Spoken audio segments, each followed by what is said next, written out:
네, 안녕하세요. 여러분들의 구독과 좋아요로 이 채널이 유지되고 있습니다. 네, 영상 속도는 1.5배를 추천드리는 바이고요. 항상 구독자님, 메모십 회원님들에게 감사하다라고 말씀을 드리면서 제 본 영상은 추세 기반형 투자 분석 영상이기 때문에 참고만 해두시길 바라겠습니다. 네, 이번 내용은 바이낸스 US와 그리고 블랙록의 추가 보증 사항에 따른 내용을 준비를 해보았는데요. 하나하나씩 보도록 하겠습니다. 이번에 바이낸스 US 부분의 합의점에 따른 기대감으로 비트코인 반등이 주말 정도에 나와 주었는데요. 주요 내용은 이렇습니다. 자, 단기적으로 고객 자금에 접근이 가능하고 바이낸스 홀딩스 직원이 바이낸스 US와 관리하는 여러 개 지갑에 개인키를 접근하거나 아마존 웹 서비스 도구에 루트 접속 권한을 갖지 못하도록 조치를 할 것이다. 그리고 향후 몇 주 내에 예산 비용을 포함한 자세한 사업 비용이 담긴 정보를 공유할 것이다. 본 합의안은 사법부에 승인 절차가 남겨두고 있고요. 거래 플랫폼에서 제휴, 비제휴, 유동성 공급자를 포함한 고객들이 예치, 보유, 거래, 발생시킨 법정 화폐 및 암호화폐 자산을 미국에서 소유, 보관, 통제하고 있음을 확인해야 된다는 내용이 있습니다. 이걸로 추가 보충 설명을 좀 드린다고 하면 이게 통제하고 있음을 확인이 되어야 된다라는 조건과 승인 절차가 아직 남겨두고 있다라는 겁니다. 그러니까 기대감으로 빨리 올랐죠. 근데 아직 여기에서 추가적인 강도가 더 요구하는 사항이 더 많아지면 악재가 나올 확률이 매우 높고요. 또는 또 이게 여기에서 바이낸스가 오히려 다른 형태로 또 움직였었을 경우에는 추가적인 변동성이 더욱더 커질 수도 있기 때문에 잘 대응을 하시길 바라겠습니다. 또 바이낸스 추가 보충 설명을 좀 드리려고 하는데요. 과거에 있었던 내용을 이제 또 가지고 와봤습니다. 이걸 번역기로 좀 돌려서 설명을 좀 드리도록 하겠는데요. 오번역 내용은 좀 양해 부탁드리겠습니다. 자, 여기에서도 보시게 되면 21년 12월 6일부터 22년 8월 18일 SEC 생성된 KYC 거래 데이터 세트는 19년도 6월 1일부터 9월까지 바이낸스닷컴에서 거래에 참여한 미국 KYC 사용자 참여한 잠재적 미국의 비-KYC 사용자를 반영한다. 19년도 6월 1일부터 22년도 1월 19일까지 닷컴에서 거래했던 이러한 사용자가 플랫폼에 남아있는 한 SEC가 세부 정보를 제공할 것이다 라고 이야기를 하기도 했습니다. 그래서 한 유저가 이런 부분에 따른 지적을 또 하기도 했었고 저는 이 내용에 상당히 공감을 하기도 했습니다. 자, 이 판결에 문구가 들어가져 있는데요. 미국인닷컴에서 거래한 거래 목록들을 SEC에 제공해라. 그래서 바이낸스 US 정보를 끝냈어야 할 것들을 잘 방어하지 못했을 경우에는 바이낸스 인터내셔널과 워시 트레이더와 마켓 메이커용 트레이딩에 따른 문제가 커질 수도 있다라는 또 내용들이 나와주고 있는 실정입니다. 그래서 이걸 어떻게 잘 극복을 해 나갈까가 아직까지는 현재 진행형이 있기 때문에 이걸로 일단은 안도감을 찾기에는 약간은 좀 문제가 있을 수 있다라고 말씀을 드리고 싶고요. 그 다음으로 이제 블랙록의 비트코인 ETF가 승인되더라도 마이크로 스트래티지가 조금 더 나은 옵션이 될 것 같다라는 내용도 나와주기도 했습니다. 왜 그러냐? 비즈니스에 있어서 시간의 지남에 따라 대차 대조표에 여유가 있으면 비트코인 추가 구매할 수 있고 주주에게 관리 수수료를 부과하지 않기 때문에 상당히 매력적이다 라고 되어져 있죠. 해당에 있는 내용을 보게 되면 여기에서 여러 가지 구성 항목을 나열을 해놨고요.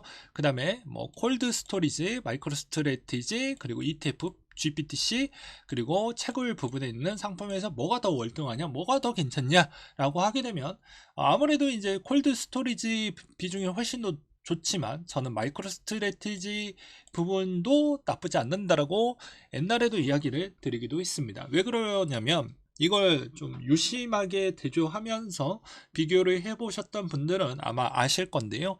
나스닥 지수와 비트코인만 제가 매번 보여드리기도 했지만 옛날에 이렇게도 또 분석을 해드리기도 했습니다. 주식에 있는 특히나 비트코인을 제일 많이 들고 있는 주식 같은 경우에는 먼저 선행해서 올라갑니다. 왜 그럴까요? 기존에 있었던 돈의 성향은 먼저 가장 싸고 가장 매력적이 있는 자산 군부터 돈의 이동이 이루어지게 됩니다. 거기가 먼저 고간이 다 채워지고 난 뒤에 나머지 있는 고간으로 채워지게 되는데요.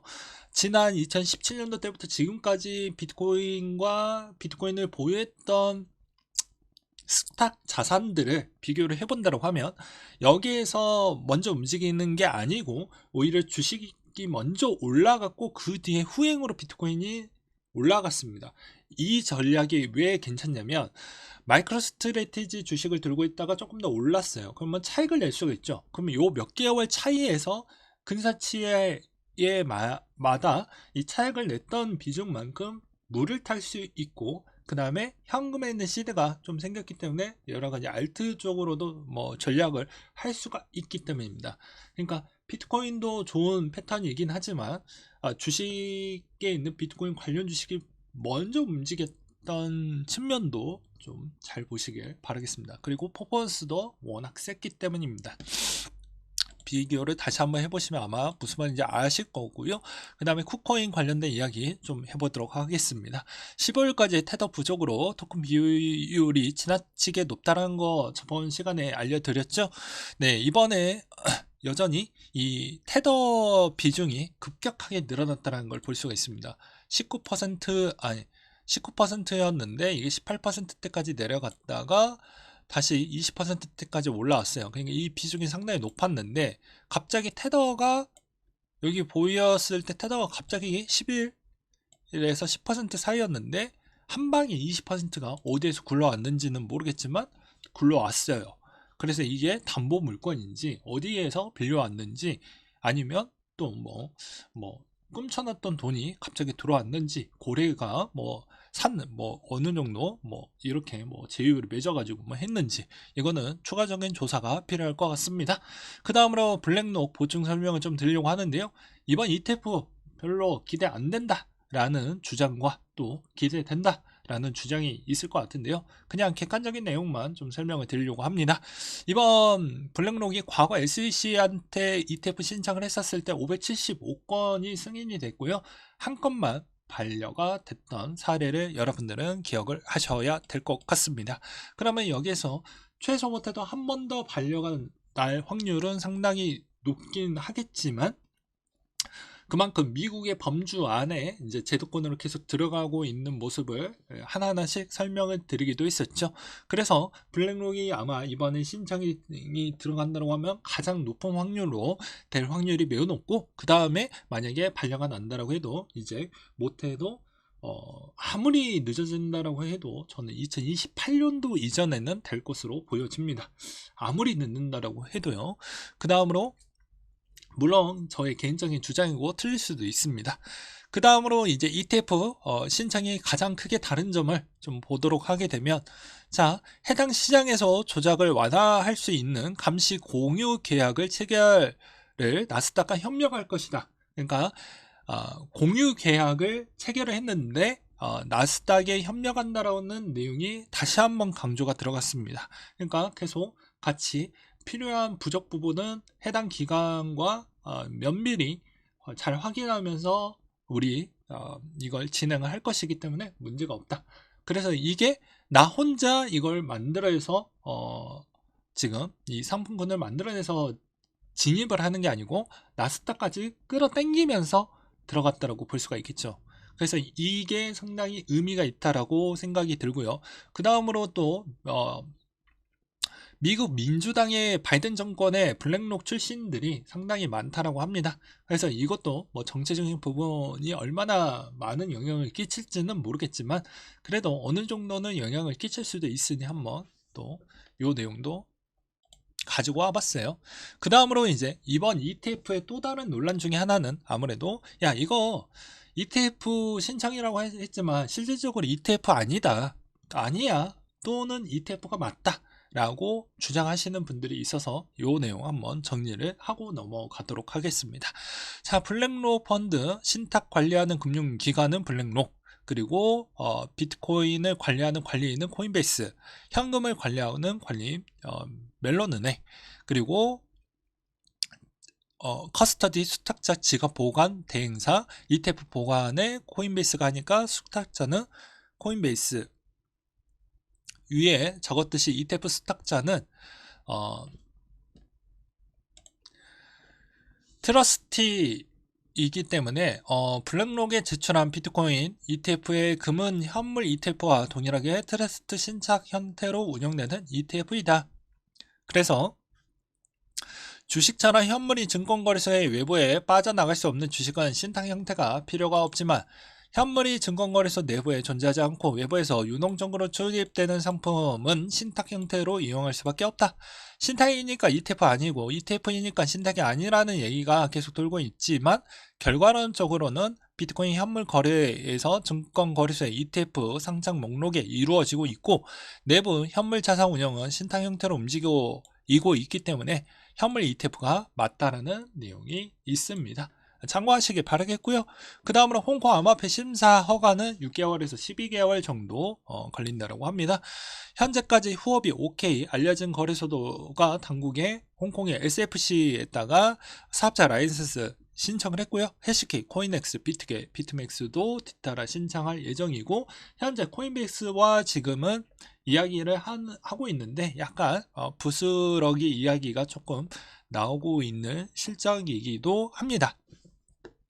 현재 지금 상황을 본다라고 하면 청산 차트 기반적으로 좀 설명을 드리고 마무리를 좀 해보도록 하겠습니다. 청산 차트 같은 경우에도 이게 롱 숏이 이 단기에 이렇게 위아래로 저지 않으면 추세가 위로 가기에는 조금은 버겁습니다. 무슨 말이냐면 지금은 롱이 많이 터져 나갔죠. 근데 숏이 많이 안 터져 나갔습니다. 요 사이에 이 추세 기반에서 요 며칠 또는 사이에 몇 주 사이에 1주 사이에 만약에 숏 비중이 그렇게 많이 터져 나가지 않는다 라고 하면 반응성이 위로 갈 확률이 매우 적습니다. 평균적으로 올라가면 이렇게 적당하게 터져주면 평균적으로 조금씩 더 올라가고 터져주면 조금씩 더 위로 올라가는데 자 여기를 한번 보십시오. 오히려 터져주고 숏 비중이 좀 덜 터져주니까 민그적거리면서 상당히 힘을 못 쓰죠. 그러니까 요 일주일 비중이 상당히 중요한 패턴 곡성이다 라고 생각하시면 될 것 같고요. 그 다음으로 또 뭐 이런 내용도 있었는데요. 과연 패턴이 위로 갈 거냐 아래로 갈 거냐 요 시점에서 여러분들 상당히 고민이 많을 것 같은데 현재까지도 진행 중이기 때문에 이런 내용들을 잘 보시면서 이번 뭐 경우도 잘 현명하게 또 투자에 많은 도움이 되시길 바라겠습니다. 오늘 내용 여기까지 준비를 했고요. 이상으로 마치도록 하겠습니다.